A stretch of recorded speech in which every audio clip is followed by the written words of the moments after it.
Гомелі, конечно, у перабудову казалі пра вот гэты вот татарскі феномен, таму што там гэта было даведзена да самай страшнай формы, калі ты альбо чушпан, альбо пацан, і калі ты не ў групоўцы, то кожны школьнік там несе рубель, 2-3 сваім гэтым групоўкам і плоціць нейкую даніну. Так было ў Татарстане. У нас я пра такое не чуў, але тое, што у нас раён на раён 100 на 200, 200 на 300, чуў нават пра 300 на 400, калі па некалькі раёнаў збіраліся, там аэрадром не мог выставіць столькі байцоў, але мог аб'яднацца з Валатавой, усе супраць Сельмаша, яшчэ з якімі-небудзь раёнамі аб'яднацца. Ну і на Сельмаш зайсці бяспечна і вярнуцца ў сваіх красоўках ці джинсах было вялікай латарэяй. Мой бацька, напрыклад, якому ўжо было там 35 ці колькі год, толькі набыў джинсы, кашулю джинсовую. Это все там рублёў 500, это паўгадовы заробак інжынера. Там яшчэ нейкія там модныя рэчы. Вяртаўся трошку пад шафе праз Сельмаш увечары позна. Ззаду удар, прачынаецца ў адных майтках. Добра, што лета, а не зіма. Так што ў нас Гомель быў бандыцкім Гомелем яшчэ ў 80-е, напэўна, і ў 70-е. Увесь час казалі, што самы страшны раён гэта Манастырёк. І я ведаю цяпер чаму, таму што там нарадзіліся ўсе самыя крутыя аўтарытэты крымінальнага света, агульна постсавецкай і нават міжнароднага маштаба. Людзі не толькі міжнароднага ў межах былога Савецкага Саюза, але і такога супер сусветнага. Ну, можа быць, я пазней троху да іх перайду, але для мяне ў дзяцінстве гэта групоўкі розныя, там, якія ходзяць, там, ты ведаеш, што ты на Сельмаш пойдзеш і можаш вярнуцца, трэба апрануцца так, каб нікога не правакаваць, каб вярнуцца абутым і адзетым, напрыклад, так. І нават проста ў цэнтр горада ты можаш там сустрэць нейкую групу падлеткаў, якія на пару год тебе старэйшыя і могуць табе даць па галаве. І трэба правільна ўгадаць, з якога ты раёна. А я жыў то на Сельмаше, то на аэрадроме, таму трошку ведаў і тых, і тых.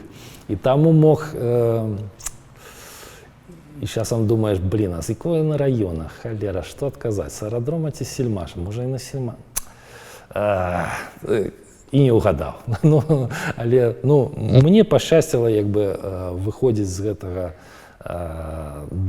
з малымі стратамі, але чуў пра людзей, якім прадавалі цагліну на мосце пешаходным з аэрадрома на Сельмаш, якія там аддавалі ўсё за гэту цагліну, ўсё, што ёсць у кішэнях. Так што, такія часы невесёлыя.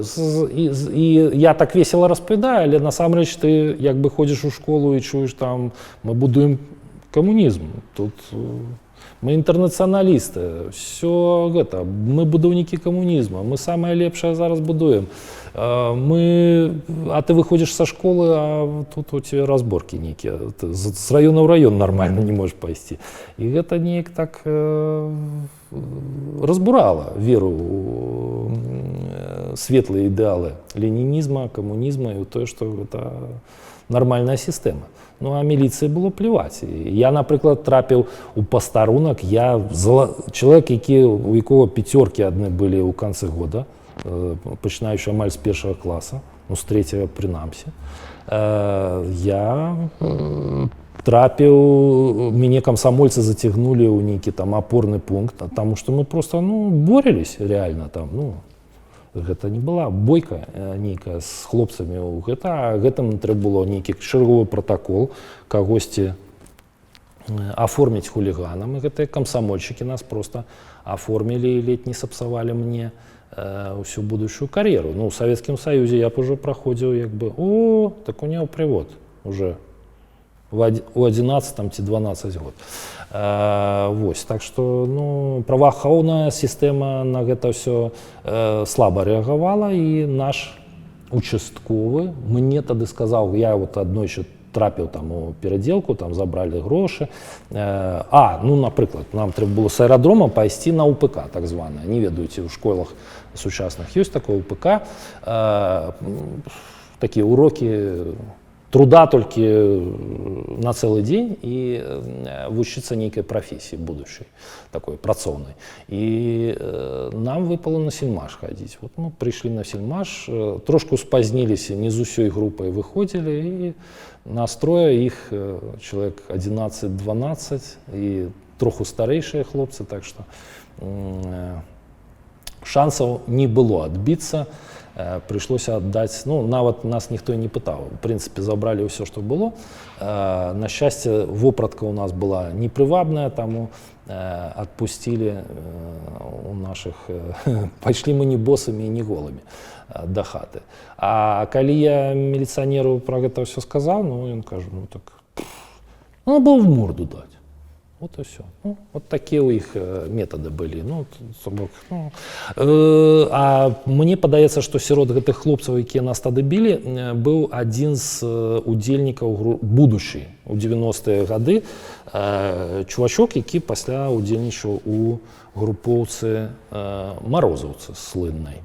Вось, так што, ну і ў прынцыпе усе гэтыя забавы хлапечыя яны так і прывялі. Ну, вот у нас быў такі пентагон паміж аэрадромам і цэнтрам, такая частка, можа быць, аэрадрома, і самая такая крутая каманда, якая удзельнічала ва ўсіх гэтых бойках паміж раёнамі, і з яе паўстала будучая групоўка марозаўцаў. Самае страшнае у Гомелі. Узначаю яе Матюшкову. Матюшкова забілі ў 96-м, і пасля Марозаў стаў аднаасобным кіраўніком гэтай групоўкі. І проста яе ўжо мала хто памятае гэтага Матюшкова, і мала хто памятае яго нават ужо ў судовых справах марозаўцаў. Гэта Матюшкова стараліся так неяк ужо не ўзгадваць. Іншая асоба, і ўсе чулі пра Марозава, але не чулі пра Матюшкова. Але ў выніку, стваральнікам, па вялікім рахунку, быў хлопец з Пентагона, так званага, такі маленькі раёнчык каля на ўскрайку старога аэрадрома, які дарос да крымінальнага лідара Гомеля. Толькі што ягоная кар'ера спынілася ў 96-м, а далей ужо Марозаў кіраваў гэтай групоўкай. Ну і з манастырка пайшлі такія людзі, як Біба, падаецца, Барис Найтфельд. Браты Найтфельды з'ехалі з Гомеля, таксама пачыналі як такія хлопчыкі, якія б'юцца раён на раён, а пасля, ну, гэта людзі, якім ужо Барису Найтфельду, напэўна, зараз год 75, і вось, ну, пачну з яго, можа быць, так, ну, потому что для многіх беларуская мафія гэта такая, людзі, напэўна, б засмяяліся ад словазлучэння беларуская мафія, хаця гарадзенскі хлопчык Мэйр Сухавлянскі, больш вядомы як Мэйр Ланскі, быў стваральнікам Каза-Ностры. Дэ-факта ён быў мозгам гэтай арганізацыі, а Лакі Лучана такім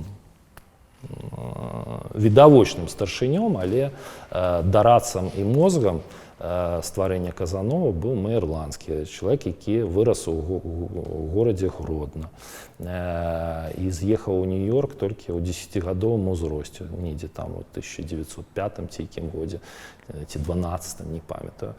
Але гомельская мафія — гэта увогуле крутая такая постсавецкая міжнародная гангстерская плеяда.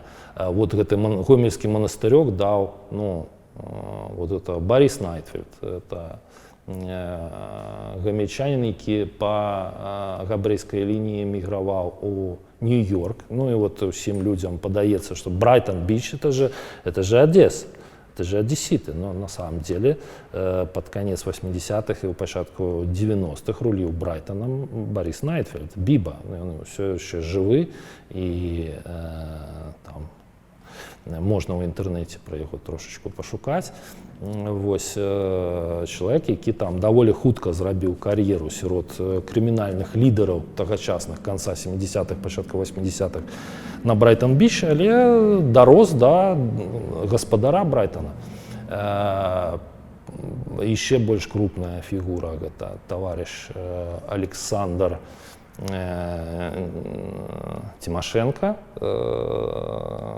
ведомый еще под прозвищем Бор, под минушками Тимоха, под минушками Саша Гомельский, человек, який уже не жыве год 10, не памятаю, у 13-14 годзе быў застрелены киллерами у Подмасковья. Але таксама ён вот з этого монастырька, там супольнае дзяцінства, чалавек, які быў сынам, на хвіліначку, калі не першага, то другога сакратаря абкама партыі гомельскага, які даволі хутка ў дзяцінстве сеў, дзесьці першы раз там год у 15-16, але зрабіў спектакулярную, даволі хуткую крымінальную кар'еру і ўжо пад канец 80-х быў правай рукой слыннага япончыка. І вось пра япончыка ўсім вядома, што япончык дзесьці ў 90-м ці 91-м годзе накіроўваецца ў Злучаныя Штаты Амерыкі і становіцца там кіраўніком рускай мафіі. Дарэчы, у вялікай супрацы з Найфельдам гомельскім. У 94-м таварыша ці 95-м таварыша япончыка садзяць, усё гэта асвятлялася ў расійскай прэсе, у міжнароднай, у амерыканскай прэсе, натуральна. Япончык, ён кідае там нейкімі кніжкамі ці чым у ахоўнікаў і так далей. Все ўсё ведаюць. А вот хто пасля япончыка, калі сеў япончык, хто ж ачольваў рускую мафію? Руская мафія нікуды не знікла. Рускай мафіі, натуральна, быў нейкі свой кіраўнік у Злучаных Штатах. І вот гэтым кіраўніком стаў ціхі дон Александр Тимошенко, родам з Гомеля, які ціхенька з 95-го, але вельмі эфектыўна займаўся рознымі крымінальнымі бізнесамі з 95 па 99, калі за яго вельмі сур'ёзна ўзялося ФБР, і ему прыйшлося ўцікаць пад рознымі пашпартамі, рознымі імёнамі, але ўсё роўна яго паймалі. І пасадзілі ў турму, але ненадоўга.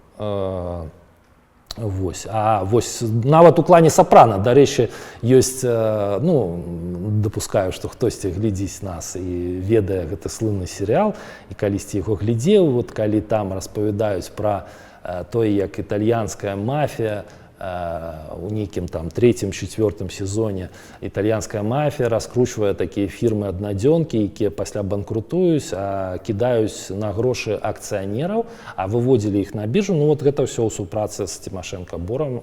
За ўсім гэтым стаяла не нейкая там руская мафія, а трошечку беларуская мафія. І такі беларускі мафіёзі, гомельскі мафіёзі Александр Тимошенко Бор. Вось. І у 99-м яму даводзіцца ўцікаць са Злучаных Штатаў. Яго, падаецца, у Аўстрыі схапілі, пасадзілі ў Нямецчыне, таму што там была справа, якая дазваляла яго пажыццёва пасадзіць, але пасля шматлікіх спробаў суддзі розныя то хварэлі, то адмаўляліся. Нават у вялікай незалежнай аб'яднанай Нямецчыне чамусьці баяліся чалавека па прозвішчу Тимошенко Бор. І у выніку Тимошенко Бор замест пажыццёвага атрымлівае 5 год у турме Ландсберг, той самай турме, у якой сидзеў калісьці Адольф Алаізевіч Гітлер. Вось. І можна паглядзець фоткі з турмы, так званай турмы, у якой сидзеў Гітлер, у яго там сидзяць нейкія партыйгеносы, нейкі агрудак, выхад, ён спакойна можа выходзіць, нюхаць кветкі, то бок, ну, такая турма, якая больш нагадвае санаторый. Вось. Ну, у такой турме сидзеў наш мафіозі, пасля ён вярнуўся ў Маскву. Ну і, карацей, вот такі вот таварыш. Мае крыніцы кажуць, што Александр, прычым розныя крыніцы, прынамсі дзве, што Александр Тимошенко Бор не быў смотрящим па Беларусі, але у Беларусі ён мог вырашыць, як ён хваліўся, любое пытанне з уладай адным тэлефонным званком. Цікава, куды ён мог званіць, каб вырашыць, якому чалавеку, у якія кабінеты ён мог патэлефанаваць. Ну і самае цікавае, напэўна, момант пра гомельскую мафію, тое, што Гомель быў крымінальнай сталіцай Беларусі не то, што ў 90-е, а да 2004, 2005, 2006 года прыкладна. Гэта факт неабвержны. Марозаўцаў, якія былі галоўнай бандай з 97-го года, у афіцыйных публікацыях, у афіцыйных судовых справах прыпісвалася больш за 30 забойстваў. Але, як правіла, міліцыя не хоча лішніх забойстваў паказваць, каб грамадства не надта ўразілася гэтым усім. Навошта гэта ўсю праўду, плюс лішняя праца. Вось. А чалавек, які ўдзельнічаў у адной з канкуруючых з марозаўцамі груповак у 90-е і пасля з гэтага ўсяго ўцёк, і мы праз многія гады сустракаліся і размаўлялі на гэту справу, у яго нават праз многія гады, ўжо пасля смерці Марозаў, акругляліся вочы. Ён кажа: ты пра Марозава чуў? Я кажу: чуў, конечно, там 30 ці 35 забойстваў. Ён кажа: а 300 не хочаш? У нас людзі знікалі, у мяне сусед так выйшаў, бухгалтар звычайна фірмы. Ён выйшаў так адной раніцай, сказаў жонцы: я маму праведаю на яе кватэры, і каля цягніка у 9:30 сустракаемся. І больш ніколі не даехаў ні да жонкі, нікуды. І людзі знікалі без слідоў. Мае крыніцы кажуць, што гэта не легенды, то бок гэта распавядаў увесь Гомель, але гэта хутчэй за ўсё не легенды, што на дачу Марозава прыязджалі самыя высокапастаўленыя чыноўнікі Гомеля, а на гэтай самай дачы прывозілі забіваць людзей. І прывозілі забіваць у масавым маштабе. То бок, як правіла, у мафіі перамагаюць людзі, якія павінны быць больш палітыкамі. Гэта людзі-бізнесмены, больш чым яны ўжываюць сілу, але вымушаны азірацца, каб не прыцягваць да сябе залішняй увагі. У нас у Гомелі шэфам самай галоўнай групоўкі ў 97-м годзе, калі яны забілі кабана, Віктара Асіпенка, падаецца, які фармальна быў смотрящим па Гомелю, па крымінальнай сістэме. Вот марозаўцы сталі галоўнай групоўкай, і марозаўцы, на чале марозаўскай групоўкі быў реальна маньяк, масавы забойца. Яны маглі схапіць любую дзяўчыну на вуліцы, якая ім спадабалася, завесці на гэту дачу, згвалціць, забіць, разрубіць на кавалкі, прывязаць да трактарных трэкаў і выкінуць у рэчку. Вот такі ў іх быў падыход. І здымаць гэта ўсё на відэа. І гэта было на відэа. Забойства адной з дзяўчынаў. Хлопцы, якія спрабавалі адбіцца ад марозаўцаў, не здолелі гэту дзяўчыну абараніць. Яны ўцеклі ў Літву, і марозаўцы год ці два гады, падаецца, палівалі і прыдумлялі нейкую аперацыю, дасылалі да іх людзей, якія іх павінны былі заманіць вельмі класным нейкім бізнес-праектам, такімі прапановамі, што яны асмеліліся прыехаць зноў у Гомель Іх там захапілі і забілі. Не памятаю, колькі чалавек. Ну і гэта вершалінка айсберга, это вот яшчэ нейкія могілкі для будущих нейкіх аддзелаў па старых справах. Вельмі цікава гэта раскапаць і колькасць гэтых забітых і аддаць даніну тым, хто у 90-е знік, загінуў, а сваякі дагэтуль не ведаюць лёса гэтых людзей. То бок такі такі канвейер смерці на гэтай марозаўскай дачы адбываўся.